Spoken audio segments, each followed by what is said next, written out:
జగిత్యాల జిల్లా కేంద్రంలోని BC boys hostel విద్యార్థులపై దాడి చేశారు గుర్తు తెలియని వ్యక్తులు.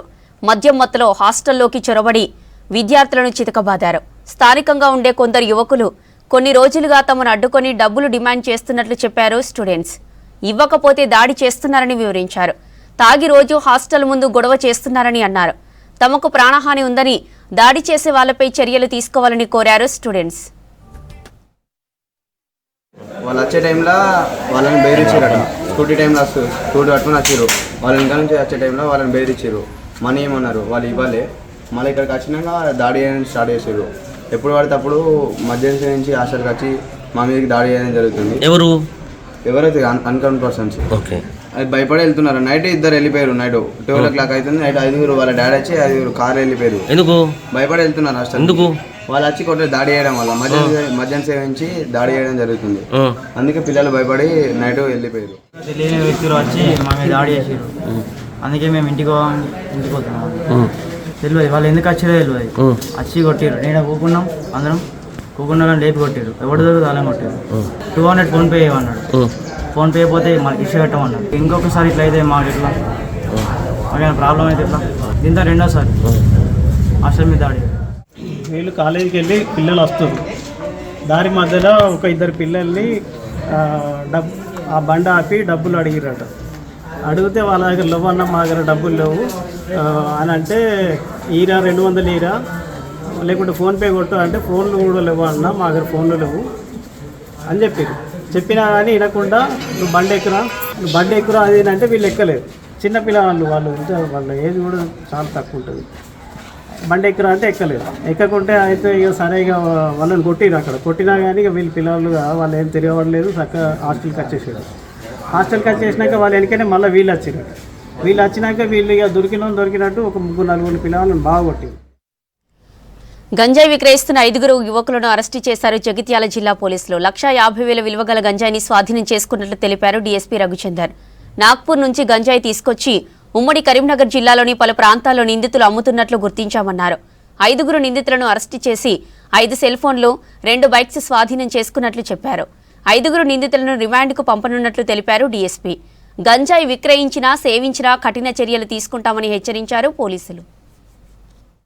గాంజా అమ్ముతున్నారనే ఇన్ఫర్మేషన్ ప్రకారం కోడూరులో అక్కడికి వెళ్ళి చెక్ చేస్తే ఏంటంటే గుండు ప్రశాంత్, ఇతడు సన్ ఆఫ్ మోగిలి, 22 సంవత్సరాలు, కోడూరు విలేజ్. తర్వాత బాలే నవీన్, ఇతడి తండ్రి పేరు రవి, తాటిపల్లి విలేజ్, మలయాళ మండలం.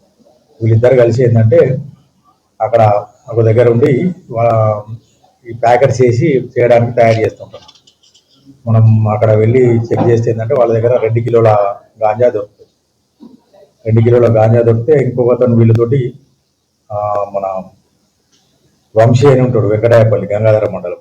ఈ 3 కలిసి ఒక ముఠాగా ఏర్పడతారు. ముఠాగా ఏర్పడి నాగ్పూర్ నుంచి మరియు ఛత్తీస్గఢ్ నుంచి కేజీలు 2 కేజీస్ చొప్పున తీసుకొచ్చేసి ఇక్కడ మరియు మళ్ళీ వీళ్ళు కరీంనగర్లో ఒక రూమ్ తీసుకొని అక్కడ నుంచి వీళ్ళు ఎవరైతే గాంజా కన్జ్యూమర్స్ ఉన్నారో వాళ్ళు సప్లై చేస్తూ ఉంటారు. వాళ్ళు చొప్పదండి, గంగాధర, జగిత్యాల, కరీంనగర్ ఏరియాలో దాదాపు ఒక 20-30 మందికి వీళ్ళు సప్లై చేస్తున్నారని మనకు ఇన్ఫర్మేషన్. దాని మీద పోయి రైడ్ చేసి అక్కడ పట్టుకుంటే వీళ్ళు దొరికింది. వీళ్ళు అంతకుముందే మన జగిత్యాల టౌన్కు సంబంధించిన 3కి అమ్మిండ్రు అని ఇన్ఫర్మేషన్ తోటి మన టౌన్ సిఐ కరుణాకర్ మరియు ఎస్ఐ రవికిరణ్ వెళ్ళి ఆవునూరి రణధీర్, ఇది శివంపేట, లింగంపేట, జగిత్యాల్, మరియు ఆకుల అమర్నాథ్, మున్నూరు కాపు, తులసినగర్, జగిత్యాల్, తర్వాత కాగితం మల్లికార్జున్, ముదిరాజ్, తులసినగర్, జగిత్యాల్. వీళ్ళు 3 అంతకుముందే వీళ్ళ దగ్గరికి వెళ్ళి తీసుకుపోతారు. వాళ్ళ ఇన్ఫర్మేషన్ మీద ఇక్కడ ఇన్ఫర్మేషన్ పాస్ చేస్తే వీళ్ళని కూడా ఇక్కడ పట్టుకొని వీళ్ళ దగ్గర కూడా గాంజా దాదాపు ఒక 1/4 కిలో గాంజా సీజ్ చేయడం జరిగింది. ఈ 5 నిందితులను వాళ్ళ మొబైల్తో సహా సీజ్ చేసి వాళ్ళ దగ్గర పట్టుబడ్డ గాంజా చేసి కేసు నమోదు చేసి ఇప్పుడు రిమాండ్కి తరలిస్తున్నాం. వీళ్ళ ద్వారా ఇంకా ఈ సప్లై చేయని ఎవరెవరి దగ్గర ఉన్నదో అన్నింటి మీద కూడా విచారణ జరిపి వాళ్ళందరినీ కూడా మేము అరెస్ట్ చేస్తాం. వీళ్ళు ఈ ఫస్ట్ ఏదైతే 3 అక్యూజ్డ్ ఉన్నారో వీళ్ళు కరీంనగర్, చొప్పదండి, గంగాధర, జగిత్యాల్లో వీళ్ళు సప్లై చేస్తున్నారు. కాబట్టి ఇప్పుడు వీళ్ళు దొరకడంతో ఏంటంటే సప్లై చేయనంత తగ్గింది. ఇంకెవరున్నా కూడా ఈ గాంజా రవాణా చేసిన పొజిషన్ ఉన్న తర్వాత అమ్మిన చట్ట కరీంనగర్ జగిత్యాల జిల్లాలో భారీ వర్షాలతో పెరిగిన వరదలతో రవాణా వ్యవస్థ స్తంభించింది. దశాబ్దాల కిందట నిర్మించిన కల్వర్టులు, కాజ్వేలు శిథిలావస్థకు చేరాయి. వాగుల్లో వరద పెరిగితే చాలా ప్రాంతాలకు రాకపోకలు బంద్ అవుతున్నాయి.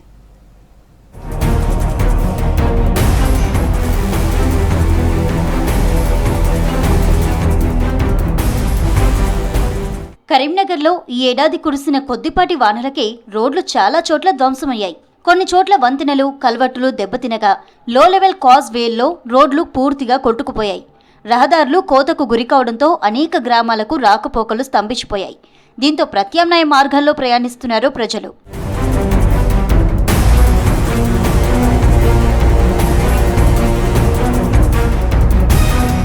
జిల్లాలోని మోతే వాగుపై వంతెన కొట్టుకుపోయింది. మానకొండూరు, చల్లూరు రోడ్డు, మానకొండూరు శ్రీనివాస్ నగర్ రోడ్డు గోతలమయంగా మారింది. జగిత్యాల జిల్లాలోని కోరుట్ల, మెట్పల్లి, ఇబ్రహీంపట్నం, మల్లాపూర్ మండలాల్లో అనేక చోట్ల కల్వర్టులు డ్యామేజ్ కావడంతో మట్టి పోసుకొని తాత్కాలికంగా కర్రలతో వంతెనలు ఏర్పాటు చేసుకుని రైతులు, వాహనదారులు ప్రయాణించాల్సి వస్తోంది.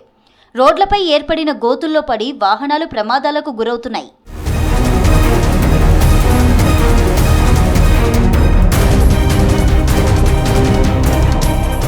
కరీంనగర్ జిల్లాలోని చొప్పదండి నియోజకవర్గంలోని రామడుగు మండలం గుండి నుంచి వెదిరా క్రాస్ రోడ్ వరకు ఐతుపల్లి, గంగాధర ఎక్స్ రోడ్, లక్ష్మీదేవపల్లి, షానగర్ రహదారులు పూర్తిగా పాడయ్యాయి.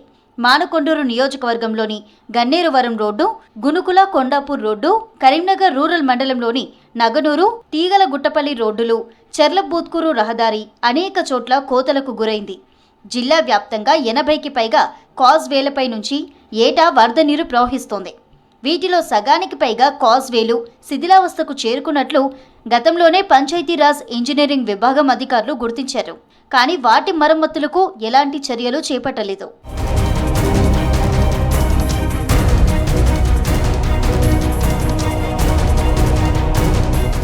చొప్పదండి మండలం ఆర్నకొండ, రాగంపేట గ్రామాల శివార్లోని పందివాగుపై 80వ దశకంలో నిర్మించిన లో లెవెల్ కాజ్వే ఉండడంతో పందివాగు పొంగినప్పుడల్లా ఆర్నకొండ నుంచి గోపాలరావుపేట మీదుగా మల్యాల, కొండగట్టు మధ్య రాకపోకలు నిలిచిపోతున్నాయి. ఈ వాగుపై బ్రిడ్జి నిర్మించాలని ఆయా గ్రామాల పరిధిలోని రైతులు, ప్రజలు ఎమ్మెల్యే, ఎంపీలను కోరుతున్నా పరిష్కారం కాలేదు. శంకరపట్నం మండలం అర్కండ్ల దగ్గర చిన్న వర్షం పడినా కాజ్వేపై నుంచి వరద పారుతోంది. దీంతో కన్నాపూర్ నుంచి వీనవంక మండలానికి వెళ్లే వాహనదారులు ఇబ్బందులు పడుతున్నారు. శంకరపట్నం మండలం, జిల్లా కరీంనగర్. మా వాగు వర్షం మంచిగా పడ్డది. ఇప్పుడు వాగు దాటకుండా అయింది. మాకు బ్రిడ్జి కూడా శాంక్షన్ కావాలి. సంతోషంగా ఉన్నాం చాలా పడ్డందుకు. మొదటిసారి వర్షం, భారీ వర్షం పడుతుందో పడదో అనుకున్నాం, కానీ పడ్డది. కానీ వాగు దాటకుండా అవుతుంది. రాకపోకలు కూడా బంద్ అవుతున్నాయి. పూసిన వర్షానికి పంట పొలాలన్నీ నీట మునిగినాయి. ఉండే అంటే మాత్రం పంట నష్టపోతాం. వాన బాగా కొట్టింది. ఇన్ని రోజులు తంది వాన అవుతుందో కాదో అని అనుమానాలు ఉండే, కానీ బాగా వర్షం ఎక్కువైంది, వాన బాగా అయింది. ఇప్పుడు అరకన్ రాగు దాటుడు ఇబ్బందిగా ఉన్నది. ఇక చెరువులు, కుంటలన్నీ రెండుతున్నాయి. మంచిగానే కాలం అయిందని మేము కూడా సంతోషపడ్డాం. మంచిగానే ఉన్నది. అవుతుందో కాదో అని అనిపించుకున్నాం, కానీ అయింది. మంచిగానే అవుతుంది. కాలం మంచిగానే ఉన్నది. గన్నేరువరం మండల కేంద్రంలోని పెద్ద చెరువుతో పాటు గుండ్లపల్లి, జంగాలపల్లి, పారువెళ్ల మత్తడి వద్ద లో లెవెల్ కల్వర్టు ప్రమాదకరంగా మారి ప్రతి వర్షాకాలంలో రోడ్లపై భారీగా నీరు ప్రవహిస్తోంది. గతంలో ఈ కల్వర్టుపై వాహనాలతో పాటు ప్రయాణికులు కొట్టుకుపోయిన సందర్భాలు ఉన్నాయి. గుండ్లపల్లి, పొత్తూరు డబుల్ రోడ్డు నిర్మాణంలో భాగంగా బ్రిడ్జి నిర్మిస్తే సమస్య తీరనుంది. బిల్లులు రావడం లేదని కాంట్రాక్టర్ పనులను నిలిపివేశాడు. మానకొండూరు మండలం అన్నారం సమీపంలో బ్రిడ్జి లేక వర్షాకాలంలో మానకొండూరు, జమ్మికుంట ప్రధాన రహదారికి రాకపోకలు నిలిచిపోతున్నాయి. దేవంపల్లి, పచ్చనూరు, కెల్లేడు, మద్దికుంట గ్రామాల వాసులు మండల కేంద్రానికి చేరుకోవాలంటే 8 కిలోమీటర్లు తిరిగి రావాల్సి వస్తోంది. గంగాధర మండలం లక్ష్మీదేవపల్లి సమీపంలోని కాజ్వే వరద ఉధృతికి కొట్టుకుపోయింది. దీంతో వర్షాకాలంలో స్థానికులు తీవ్ర ఇబ్బందులు పడుతున్నారు. ఈయనగా తోబో పోసి మమ్మల్ని ఏం పురపాడనిస్తారు. గంత నష్టమైంది. ఎవరికైనా కనబడుతుందా? ఎన్ని రోజుల మేము 40 రోజులకే మళ్ళీ తీస్తామన్నారు. ఇప్పుడు 3 ఏళ్ళు అవుతుంది మెల్లగా. మరి ఈ నష్టం అంతా ఎట్లా? మేము ఉండుడా మరి ఏం చేసుడు? ఇక్కడ చేసిర్రు, ఊళ్ళు పెట్టిర్రు. ఆ కండక్టర్కి కూడా చెప్పండి, నీళ్లు బస్సులు, లారీలు వస్తా అంటే బస్సులు మీద పడతాయి నీళ్లు. ఇది ఇసిపెట్టిపోయిండు. ఒక జర మీరు పెద్దలు ఎవరైనా వాళ్ళ కండక్టర్ చెప్పి మీరు సహాయకరం చేసి రోడ్డు చేయించుర్రి. అయ్యా మిమ్మల్ని అందరి సేవపన కోరుకుంటాను. కారణంగా ఇప్పటికి 3 సంవత్సరాల నుంచి ఈ వర్క్ బ్రిడ్జి వర్క్ స్టార్ట్ చేసి 3 సంవత్సరాలు అవుతుంది. ఇప్పటి వరకు కూడా పూర్తి చేయలేదు. దానివల్ల రాకపోకలకు చాలా ఇబ్బంది ఉంది. ఇక్కడ పంట నష్టం జరుగుతుంది. దీనివల్ల ఇప్పటి వరకు 3 సంవత్సరాల నుంచి ఎవరు పట్టించుకునే నాదురే లేరు దీనికి. ఇప్పటికైనా పశ్చిమూరు ఎమ్మెల్యే గారు కవంపల్లి గారు పట్టించుకొని దీన్ని తక్షణమే మరమ్మతులు చేయాలని కోరుతున్నాం. జగిత్యాల రూరల్ మండలం అనంతరం శివార్లోని వాగు వద్ద కలవట్టుపై నుంచి వర్షాకాలంలో వరద పారుతుండటంతో రాకపోకలు నిలిచిపోతున్నాయి. 60 ఏళ్ల కింద అనంతరం వాగుపై కాస్వే నిర్మించారు. లో లెవెల్ బ్రిడ్జ్ కావడంతో ఏటా వర్షాలకు మునిగిపోతోంది. ధర్మపురి, బుగ్గారం, సారంగాపూర్ తదితర 50 గ్రామాలకు రాకపోకలు బంద్ అయ్యాయి. భారీ వర్షాల వల్ల ఈ చర్చి దగ్గరలో ఉన్న కాలువ నిండి ఫ్లోట్ ఎక్కువ వల్ల అటు నవదుర్గ నగర్కి వెళ్ళడానికి బాగా ప్రాబ్లం జరుగుతుంది. గత 2 ఇయర్స్ నుండి అక్కడ టెంపుల్కి వెళ్ళాలన్నా కానీ ప్రాబ్లం బాగా జరుగుతుంది. దీన్ని దయచేసి అధికారులు ఈ ప్రభుత్వం ఈ బ్రిడ్జిని త్వరగా కట్టాలని కోరుకుంటున్నాం. ఉన్న ప్రజలు వచ్చేసి 500 to 1000 మెంబర్స్ పీపుల్స్ ఉంటారన్న. అక్కడ వెంకటాద్రి నగర్, నవదుర్గ నగర్ అక్కడ టెంపుల్కి వెళ్ళేందుకు ఇది ఒకటే రూట్ ఉండడం వల్ల చాలా ఇబ్బంది జరుగుతుంది. ఆగస్టులో భారీ వర్షాలు కురిసే అవకాశం ఉండడంతో రోడ్లు, వంతెనలు మరింత దెబ్బతినే ప్రమాదం ఉంది. రహదారుల మరమ్మతులు చేపట్టాలని స్థానికులు కోరుతున్నారు.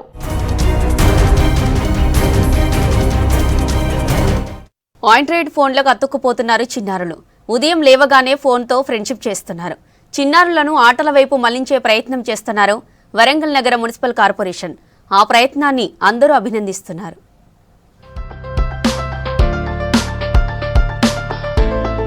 శరీరానికి సంపూర్ణ ఆరోగ్యం అందించే వ్యాయామం, చిన్ననాటి ఆటలు అన్నీ కరుమరుగయ్యాయి. సెల్ ఫోన్ మోజులో పడి చిన్నారుల నుంచి వృద్ధుల వరకు అనేక ఆరోగ్య సమస్యలు కొని తెచ్చుకుంటున్నారు. ఇదే విషయంపై ప్రజల్లో అవేర్నెస్ కల్పించే ప్రయత్నం చేస్తోంది గ్రేటర్ వరంగల్ నగర పాలక సంస్థ.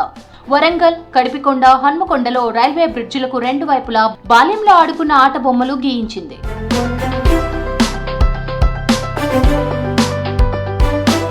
రైల్వే బ్రిడ్జ్ గోడలపై వేసిన బొమ్మల్లో సైకిల్ టైర్లతో స్నేహితులతో కలిసి ఆడిన ఆటలు, అమ్మ మమకారం, మట్టి కుండలో వంట, ఇసుర్రాయితో పప్పు విసరడం, చిర్రగోనె, తొక్కుడు బిల్ల, గోలీ వంటివి ఉన్నాయి. గోడలపైన బొమ్మలు అటువైపు వెళ్తున్న వారిని ఆకట్టుకోవడంతో పాటు ఆలోచింపచేస్తున్నాయి. చిర్రగోనగా మేము ఆడేది టైర్లో ఆట చిన్నప్పటిది మాది జ్ఞాపకం వస్తుంది. ఒక గులేరు, మన పతంగిలే చిన్నప్పుడు పతంగిలే మాది. మళ్ళీ అందులోటి మాకు గిట్బాల్ బాగానే ఆడేది. అప్పుడు ఈ క్రికెట్ కూడా బాగానే ఉన్నది. ఇప్పుడు పిల్లలు ఏం చేస్తారంటే సెల్ ఫోన్ బట్టి ఆడతాను. వీటిని పట్టించుకుంటారు పిల్లలు. గోడల మీద ఉన్నాయని చూస్తుంటే మాకు ఇప్పుడు బాగా అనిపిస్తుంది. మాకు చిన్నప్పుడు జ్ఞాపకాలు వస్తాయి. మాకు బొమ్మలు చూస్తుంటే చిన్ననాటి రోజులు గుర్తుకొస్తున్నాయంటున్నారు వాహనదారులు. చిన్నపిల్లలకు పేరెంట్స్ సెల్ ఫోన్ ఇవ్వొద్దని చెప్తున్నారు. పిల్లలను ఆటలు ఆడించేందుకు తల్లిదండ్రులు ప్రయత్నించాలంటున్నారు. పిల్లలు ఆరోగ్యంగా ఉండాలంటే ఆటలే ప్రధానమన్నారు. ఇక ఆ దిశగా గ్రేటర్ వరంగల్ మున్సిపల్ కార్పొరేషన్ ప్రయత్నం చేస్తోందన్నారు జనం. గ్రేటర్ వరంగల్ మున్సిపల్ కార్పొరేషన్ వాళ్ళు ఏవైతే బ్రిడ్జికి వేసినటువంటి సాంప్రదాయ ఆటలు ఉన్నాయో వాటిని చూస్తుంటే మాకు కూడా, మేము గ్రామీణ ప్రాంతం నుంచి వచ్చిన వాళ్ళం, చిన్నప్పుడు మేము ఆడిన ఆటలు ఆ సందర్భాలు గుర్తొస్తున్నాయి.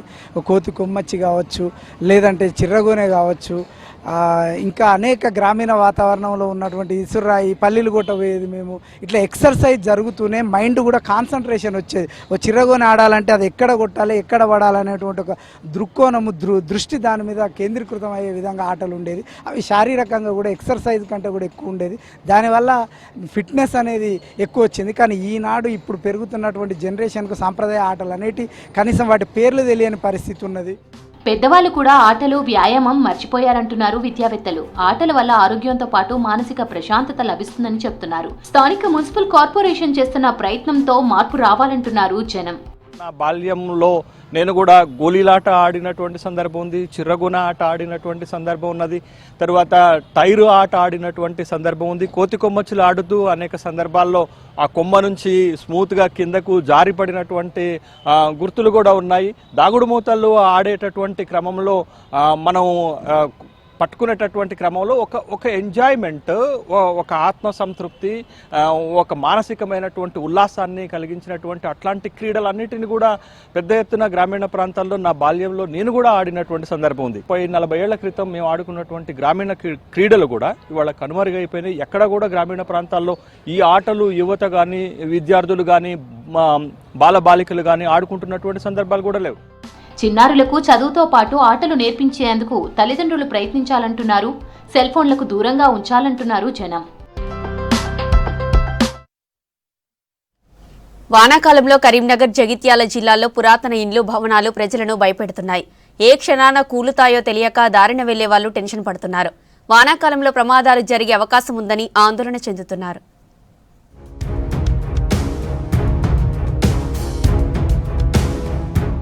కరీంనగర్, జగిత్యాల జిల్లాలోని పల్లెలు, పట్టణాల్లో పాతకాలం నాటి ఇండ్లు ప్రమాదకరంగా మారాయి.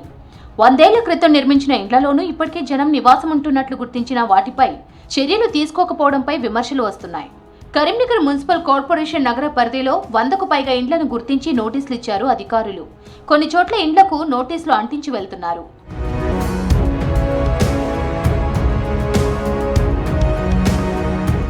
కరీంనగర్లోని పాత బజార్, బోయవాడ, గంజ్ సర్కిల్ తో పాటు జ్యోతినగర్, కోతిరాంపూర్, కట్టారాంపూర్ ఏరియాల్లో వందల సంఖ్యలో పాడుబడిన ఇండ్లు ఉన్నాయి. బీటలు వారిన గోడలు పగుళ్లు వచ్చి భయంకరంగా కనిపిస్తున్నాయి. బోయవాడలో 2 ఇండ్లు రోడ్డు పక్కనే ప్రమాదకరంగా ఉన్నాయి. వాటిని తొలగించేందుకు ఆ ఇంటి యజమానులు ముందుకు రావడం లేదు. కుటుంబ సభ్యుల మధ్య వివాదాలే ఇందుకు కారణమని తెలుస్తోంది.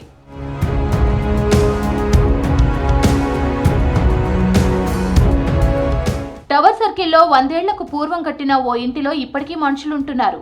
ఇది 3 ప్రైవేటు వ్యక్తుల ఆస్తి. దీంతో ఆ 3 మధ్య సయోధ్య లేక ఆ ఇంటిని కూల్చలేకపోతున్నారు. ఇలాంటి ఎన్నో ఇండ్ల పైకప్పులు, ప్రహరీలు ప్రమాదకరంగా కనిపిస్తున్నాయి. ఈ ఇండ్లు ఏ క్షణమైనా కూలిపోయే ప్రమాదం ఉంది. గతంలో ముసురువాన్లు పడినప్పుడు అనేక ఇండ్లు కూలిపోయి ప్రజలు గాయపడడం, ఇంట్లో సామగ్రి ధ్వంసం కావడం వంటి సంఘటనలు జరిగాయి.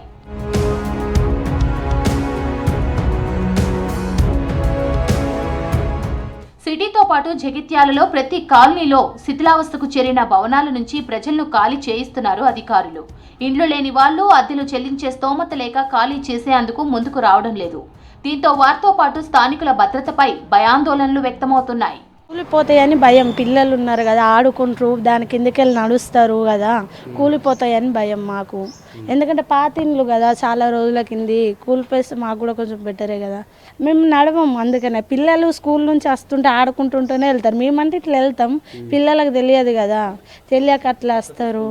పక్కకు స్కూల్ ఉంది, పిల్లలు బండ్లు ఇట్లా వెళ్తుంటే అట్లా నడుస్తారు, ఎవరైనా పిల్లలు ఆగరు కదా, అట్లా అది. బోయవాడ, గాంధీ రోడ్ ఏరియాల్లో 2 పాత ఇళ్లు ఉన్న ఫలంగా కూలిపోయాయి. ఈ ప్రమాదాల్లో కొందరు కుటుంబ సభ్యులు గాయపడ్డారు. పురాతన ఇళ్లలో ఉంటున్న వారు పేదవారు కావడం, ఉండేందుకు ఇతర ప్రాంతాల్లో చోటు లేకపోవడంతో అందులోనే కాలం వెళ్లదీస్తున్నారు. ఇది మాదే, ఇటువంటి చాలా ఉన్నాయి. కానీ పర్మిషన్ ఇంటి గొడవలు చిన్న ఉంటాయి కదా, వాటితోనే ఉంటుండు. అందరూ వచ్చి ఒకే అయిండ్రు. ఇప్పుడు పర్మిషన్కి ఆల్రెడీ పెట్టుకుందాం అనుకుంటే కూడా పర్మిషన్కి మళ్ళీ తీసుకోవాలి ఇది అని చెప్పి అంటున్నారు. ఇలాంటి మాకు ఒక్కడే కాదు, ఇంకా వేరే చాలామంది ఉన్నాయి. అలాంటి వారికి కొంచెం హార్డ్గా సాయం చేసి పర్మిషన్ ఇచ్చి కన్స్ట్రక్షన్కు తోడ్పడితే చాలా బాగుంటుంది గవర్నమెంట్. శిథిలావస్థలో ఉన్న ఇళ్లలో నివసిస్తున్న నిరుపేదలకు మరో చోట ఇల్లు కేటాయిస్తే వారు వెళ్లే అవకాశం ఉంటుంది. లేదంటే పాత ఇంటిని కూల్చేసుకుంటే కొత్త ఇంటి నిర్మాణానికి ఉచితంగా అనుమతి ఇవ్వాలన్న డిమాండ్లు ఉన్నాయి. పాత ఇంటిని కూల్చేసుకుని కొత్త ఇంటిని నిర్మించుకోవాలనుకుంటే ఇందిరమ్మ ఇంటి పథకంలో 5 లక్షల సాయం పొందే అవకాశం ఉంది. ఇలాంటి అనుకూలతలు అధికారులు వారికి వివరించాలంటున్నారు స్థానిక ప్రజాప్రతినిధులు. గవర్నమెంట్ ఏంటంటే పాత ఇల్లులు ఎవరిదైతే ఇల్లు ఉన్నాయో వాళ్ళకు 5 లక్షల రూపాయలు ఇస్తాం, ఇల్లు కన్స్ట్రక్షన్ చేసుకునేటే అని చెప్పినారు. ఆ సర్వే కూడా అయింది. ఆ పాత ఇల్లులు ఎవరెవరు ఉన్నాయో మొత్తం సర్వే చేసుకుని పోయినారు ఎంఆర్ఓలు. కానీ ఒక్కరు కూడా 5 లక్షల రూపాయలు ఇప్పటివరకు రాలే. ఆర్థికంగా వాళ్ళు ఏదైనా సపోర్ట్ చేస్తే చాలా బీద కుటుంబం అనమాట. వాళ్ళు ఏంటంటే ఇల్లు కట్టుకునేందుకు రెడీ ఉన్నారు. ప్రభుత్వం నుంచి ఒక 5 లక్షలు దొరికితే పాపం కన్స్ట్రక్షన్ చేసుకునేందుకు కూడా రెడీ ఉన్నారు. కానీ ప్రభుత్వం ముందుకు వస్తలేదు. జగిత్యాల జిల్లాలో 5 మున్సిపాలిటీలు ఉన్నాయి. జిల్లా కేంద్రమైన జగిత్యాలలో పురాతనమైన 81 ఇండ్లు ఉన్నట్లు గుర్తించారు అధికారులు. వీటిలో కోరుట్లలో 50, మెట్పల్లిలో 40కి పైగా ఉన్నాయి. 5 మున్సిపాలిటీలో కలిపి 283 పాత ఇండ్లను గుర్తించి నోటీసులు జారీ చేశారు. గతేడాది జగిత్యాల బ్రాహ్మణవాడలో ఓ ఇంటి పైకప్పు కూలడంతో ఉషా పాండే అనే మహిళ చనిపోయింది. ఇలాంటి సంఘటనలు పునరావృతం కాకుండా ఉండేందుకు చర్యలు తీసుకుంటున్నట్లు అధికారులు తెలిపారు. ముందు జాగ్రత్తగా ఎలాంటి ప్రాణ నష్టం కానీ ఇంకా ఆస్తి నష్టం కానీ జరగకుండా ముందు జాగ్రత్త చర్యలు తీసుకుంటున్నాం. అందులో భాగంగానే ఈ నోటీసులు ఇవ్వడం జరిగింది. కాబట్టి ప్రజలందరూ అప్రమత్తంగా ఉండి వర్షాకాలం వెళ్ళే వరకు అందరూ సురక్షిత ప్రాంతాలకు చేరుకోవాలా. ఏదైనా ఇబ్బందికరంగా ఉంటే మున్సిపల్ ఆఫీస్కు తెలియజేయాలని పట్ట ప్రజలకు కోరుతున్నాం. 3 సార్లు నోటీసులు ఇచ్చినా స్పందించకపోతే కూల్చివేయాల్సి ఉంటుందని చెప్తున్నారు మున్సిపల్ గ్రామ పంచాయతీ అధికారులు. పైసా పైసా పోగేసి విద్యార్థులు చేసిన ఒక ప్రయోగం వారి పాలిట పొదుపు మంత్రమైంది. జీవితానికి చదువు ఎంత ముఖ్యమైందో ఆర్థిక అవసరాలు అంతే అవసరమని ఆచరణలో చూపిస్తున్నారు. వృధా ఖర్చు తగ్గించి పొదుపు చేసిన డబ్బులు వారి అవసరాలను తీర్చుతుంది. పెద్దపల్లి జిల్లాలోని ఓ గవర్నమెంట్ పాఠశాలలో పిల్లలు నడుపుతున్న స్కూల్ బ్యాంక్పై V6 స్పెషల్ స్టోరీ.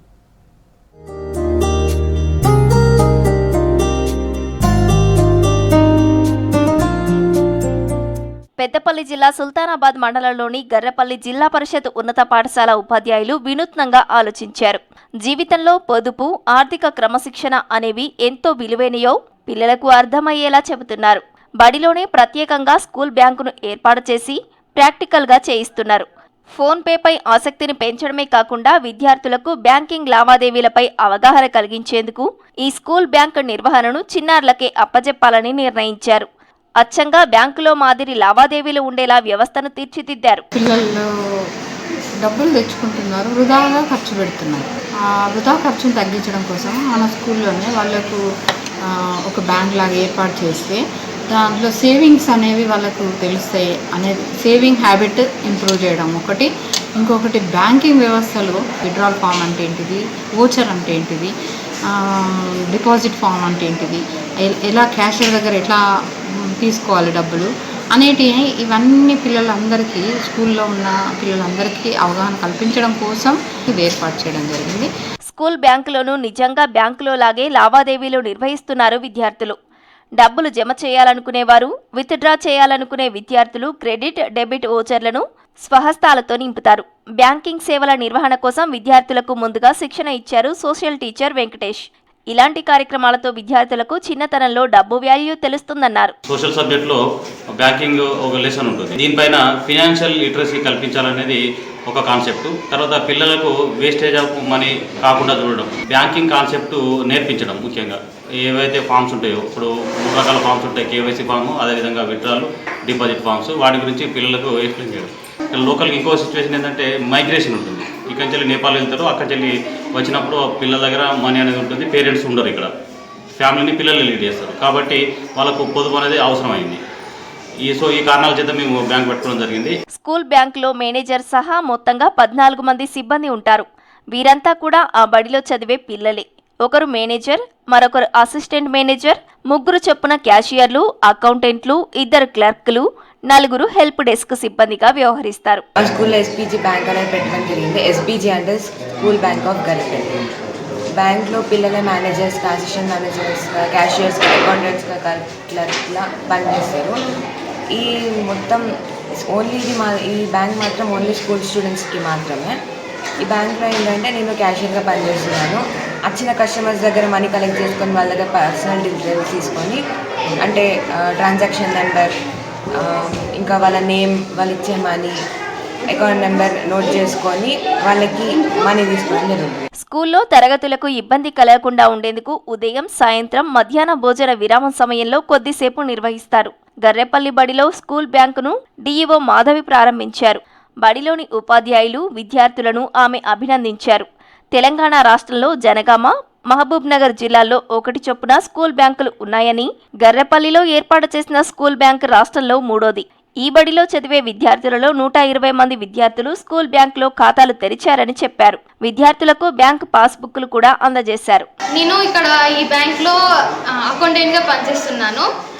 నా పని క్యాషియర్ దగ్గర ఉండే రిజిస్టర్ నుంచి వెళ్ళి నా దగ్గర ఉన్న రిజిస్టర్కి నేను అంటే ఎక్కియాలి. దాంట్లో తన దగ్గర ఉండేది తన దగ్గర ఉండేది డైలీ షీట్, నా దగ్గర ఉండేది లెడ్జర్ బుక్. ఆల్ రిజిస్టర్స్ అన్నిటికీ నేనే బాధ్యతరాలి, అంటే అన్నిటిని నేనే మెయింటైన్ చేస్తాం. బ్యాంక్లో ఎంత డబ్బు ఉందనో నాకును మేనేజర్కే తెలుస్తుంది. మమ్మీ డాడీతో వెళ్తే అసలు ఫామ్స్ ఎట్లుంటాయి, అసలు హౌ ఫిల్ అప్ ఇట్ అని మాకు తెలియకు. ఇప్పుడు మా సార్ మాకు చెప్పి ఇలా ఫిల్అప్ చేయాలి అనుకుంటే చెప్తే మాకు ఇప్పుడు మా ఊరిలో మేము చేయగలుగుతున్నాం. గర్రెపల్లి స్కూల్ స్ఫూర్తితో మరిన్ని పాఠశాలల్లో ఇలాంటి బ్యాంకులు ఓపెన్ చేయాలంటున్నారు విద్యావేత్తలు. చిన్నతనంలోనే డబ్బు విలువ, పొదుపుపై విద్యార్థులకు అవగాహన కల్పించాలంటున్నారు.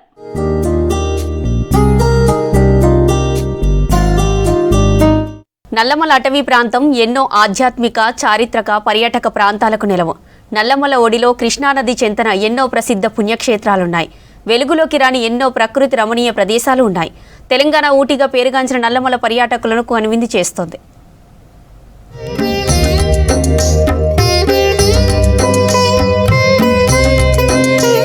కనుచూపు మేరలో ఎటు చూసినా పచ్చదనం, అడవి ఆకాశం తాకుతూ ఉన్నట్లుగా అనిపిస్తోంది. పచ్చదనంతో అలరారే నల్లమల కొండలు పర్యాటకులకు ఎంతో ఆహ్లాదాన్ని కలిగిస్తాయి. ఎన్నో వృక్షజాతులు, మరెన్నో వనమూలికలు నల్లమల అంతటా విస్తరించి ఉన్నాయి.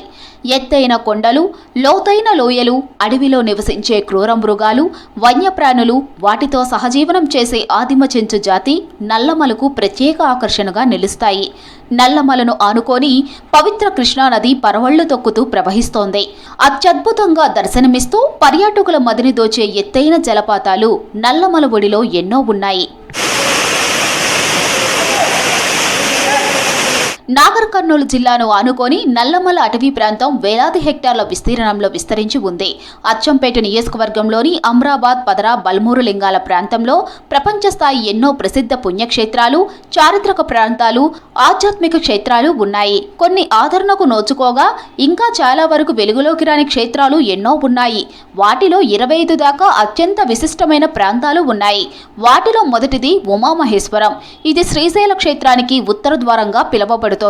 ఇక్కడి నుంచి మొదలై అక్క మహాదేవి గుహల వరకు విస్తరించి ఉన్న పర్యాటక ప్రాంతాలు, ఆధ్యాత్మిక క్షేత్రాలు, చారిత్రక ప్రదేశాలు ఎంతో ప్రత్యేకతను చాటుకున్నాయి. కాకతీయ పాలనలో ఎంతో వైభవంగా వెలుగొందాయి. ఆ క్షేత్రాలు ఉమామహేశ్వరం, ప్రతాపరుద్రుని కోట, పరహాబాద్ వ్యూ పాయింట్, మల్లెల తీర్థం, రాయలగండి, పెద్దేరు, గున్నపెంట, బీకే తిరుమలాపూర్ పెద్దమ్మ ఆలయం, మద్దిమడుగు శివాలయం, మార్కండేయ ఆలయం, మద్దిమడుగు, ఆక్టోపస్ వ్యూ పాయింట్, గీసుగండి, వజ్రాల మడుగు, భైరవకోన, పెద్దవాగు, లొద్దిమల్లయ్య, సలేశ్వరం, బౌరాపూర్ చెరువు, అంతర్గంగా, నరసింహలవాగు, దత్తాత్రేయ పాదుకులు, కదలివనం, అక్క మహాదేవి గుహలు ఉన్నాయి. టూరిజం స్పాట్స్ ఎక్కడెక్కడ ఉన్నాయని చెప్పి 2 సార్లు అసెంబ్లీలో మాట్లాడడం జరిగింది. అవి 22 ప్లేసులు ఉన్నాయి ముఖ్యమైనవి. అవి కాకుండా మామూలుగా ఉన్నాయి కూడా చాలా ఉన్నాయి. సరే, ఈ 22 ప్లేసులను టూరిజం స్పాట్గా డెవలప్ చేయాలని చెప్పి గౌరవ ముఖ్యమంత్రి గారికి 100 కోట్లు రిలీజ్ చేస్తే కొన్నిట్లో కొన్నన్నా ఫీజు మేనర్లో తయారు చేసుకుంటే ఈ నల్లమలను మనం పర్యాటక కేంద్రంగా బాగా టూరిజం హబ్గా బాగా డెవలప్ చేస్తే మన ప్రాంతంలో ఉన్నటువంటి వెనుకబడ్డటువంటి చెంచూస్ కానీ, Lambada, Yerukala, SC, BC and OC, EBC వీళ్ళందరూ కూడా ఉపాధి అవకాశాలు ఎక్కువ ఉంటాయి. పాలనలో ఈ క్షేత్రాలు ఆదరణకు నోచుకోలేదు. పర్యాటకంగా అభివృద్ధి చెందవలసిన ఈ ప్రాంతాలు నిర్లక్ష్యానికి గురయ్యాయి. ప్రపంచ స్థాయి పర్యాటకులను ఆకర్షించేంత నేపథ్యం కలిగినప్పటికీ నిరాధరణకు లోనయ్యాయి. తెలంగాణ ప్రభుత్వం నల్లమలలోని క్షేత్రాలను టూరిజం హబ్గా తీర్చిదిద్దితే స్థానికులకు ఉపాధి అవకాశాలతో పాటు దేశం నలుమూలల నుంచే కాక ప్రపంచవ్యాప్తంగా పర్యాటకులు నల్లమల అందాలను ఆస్వాదించే అవకాశం ఉంది.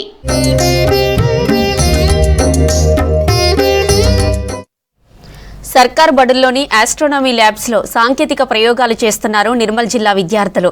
టెలిస్కోప్తో విశ్వాన్ని పరిశీలించడంతో పాటు అంతరిక్షం, న్యూట్రాన్ సూత్రాలపై అధ్యయనం చేస్తున్నారు.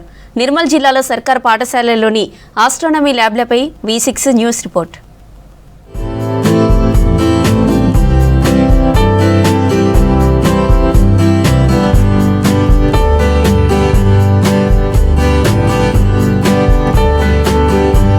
నిర్మల్ జిల్లాలో సర్కారు బడుల రూపురేఖలు మారిపోయాయి. జిల్లాలోని సర్కార్ పాఠశాలల్లో ఆస్ట్రానమీ ల్యాబులు ఏర్పాటు చేశారు జిల్లా కలెక్టర్ అభిలేష్ అభినవ్. ఈ ల్యాబులు అంతరిక్షాన్ని మరిపిస్తున్నాయి. టెలిస్కోప్, మైక్రోస్కోప్, న్యూటన్ సూత్రాలు, ఖగోళ పాఠాలు తరగతి గదిలో వినడం తప్ప వాటిని చూసే పరిస్థితి సర్కార్ స్కూళ్లలో ఉండదు. కానీ జిల్లాలో ఏర్పాటు చేసిన ఆస్ట్రానమీ ల్యాబుల వల్ల అంతరిక్షం ప్రత్యక్షంగా చూసే అవకాశం విద్యార్థులకు కలిగింది. తరగతి పాఠాలతో పాటు ల్యాబుల్లో పరిశోధనలు చేస్తున్నారు విద్యార్థులు. ఖగోళంపై విషయ పరిజ్ఞానాన్ని పెంచుకుంటున్నారు.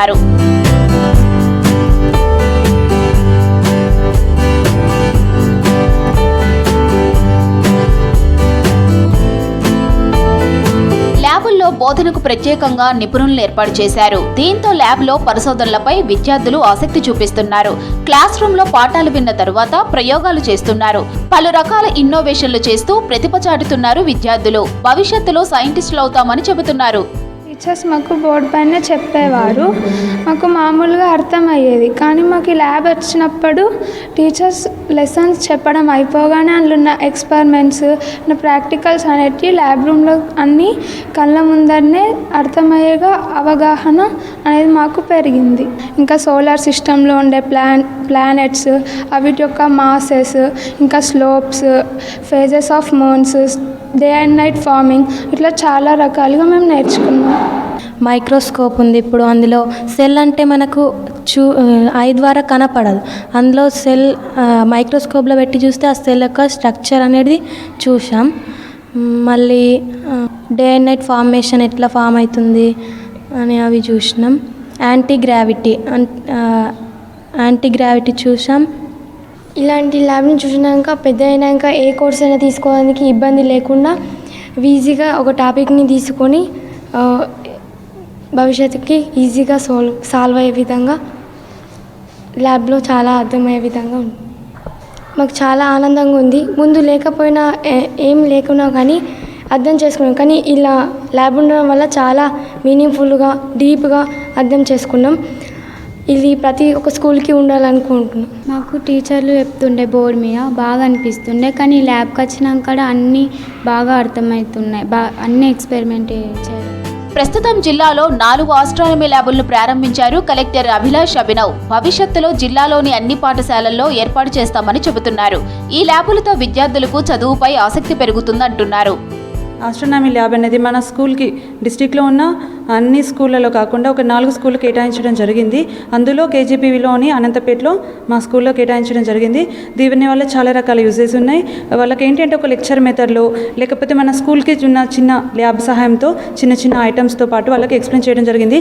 కానీ ఆస్ట్రానమీ ల్యాబ్ అంటే ఆస్ట్రోకి సంబంధించినటువంటి like density of the planets గురించి కానివ్వండి, స్లోప్ ఆబ్జెక్ట్స్ కానివ్వండి, పొటెన్షియల్ ఎనర్జీ సంబంధించి మనం ఏవైతే ల్యాబ్ పర్పస్ కొనుక్కోకుండా ఎక్కువ ఖర్చు చేసి ఫర్ ఎగ్జాంపుల్ గెలీలియో టెలిస్కోప్, అది చాలా డిస్టెన్స్లో ఉన్న ఆబ్జెక్ట్లని దగ్గరగా చూడడానికి, మన యూనివర్స్లో ఉన్నటువంటి ఆబ్జెక్ట్ని చూడడానికి అది యూజ్ అవుతుంది. అలాంటిది ఒక ల్యాబ్లో స్పెసిఫిక్గా ఉండడం అనేది కుదరదు. కానీ ఈ ఆస్ట్రానమీ ల్యాబ్ మన స్కూల్కి కేటాయించడం వల్ల అలాంటి చాలా ఐటమ్స్ కూడా ఇక్కడ కేటాయించడం ద్వారా పిల్లలకు ఒక లెక్చర్ మెథడ్ కాకుండా ఒక ప్రాసెస్ ప్రాక్టికల్ కాకుండా చాలా మంచి ప్రాక్టికల్స్ని మన ఈ ల్యాబ్ పరంగా వాళ్ళకి చూపించడం వల్ల వాళ్ళకి సబ్జెక్ట్ పైన అవగాహన అనేది చాలా లోతుగా ఏర్పడడం జరిగింది. జస్ట్ పిల్లల్ని ఒక సన్ లాగా ఒక మూన్ లాగా పెట్టి చూపించడం జరిగింది. కానీ ఇక్కడ ఒక మూన్లో ఉన్నటువంటి ఒక షేప్, దాంతోపాటు మూన్ యొక్క అంటే డే అండ్ నైట్స్ ఏర్పడడం కానివ్వచ్చు, సీజన్స్ ఏర్పడడం కానివ్వచ్చు, ఇవన్నీ కూడా వాళ్ళ కళ్ళకు కనిపించడం వల్ల టాపిక్ అనేది డీప్గా అర్థం అవ్వడం వల్ల వాళ్ళ ఎప్పటికీ గుర్తుండిపోతుంది. వాళ్ళ సబ్జెక్ట్ పైన అవగాహన చాలా పెరుగుతుంది. ఇంకా ముందు భవిష్యత్తులో కూడా వాళ్ళు ఏ టాపిక్స్ తీసుకోవాలి, ఏం కోర్సెస్ తీసుకోవాలి, ఇలాంటి విషయంలో ఇన్ని రకాల సిచ్యువేషన్స్ ఫినామినాస్ ఉన్నాయనే విషయం ద్వారా వాళ్ళకి ఫ్యూచర్ పైన అవగాహన, సబ్జెక్ట్ పైన అవగాహన అనేది చాలా ఎక్కువ జరగడం జరుగుతుంది. నిర్మల్ జిల్లాలో అన్ని ప్రభుత్వ బడుల్లో ఆస్ట్రానమీ ల్యాబులను ఏర్పాటు చేసేందుకు చర్యలు చేపట్టారు ఉన్నతాధికారులు, విద్యార్థులు, టీచర్లు.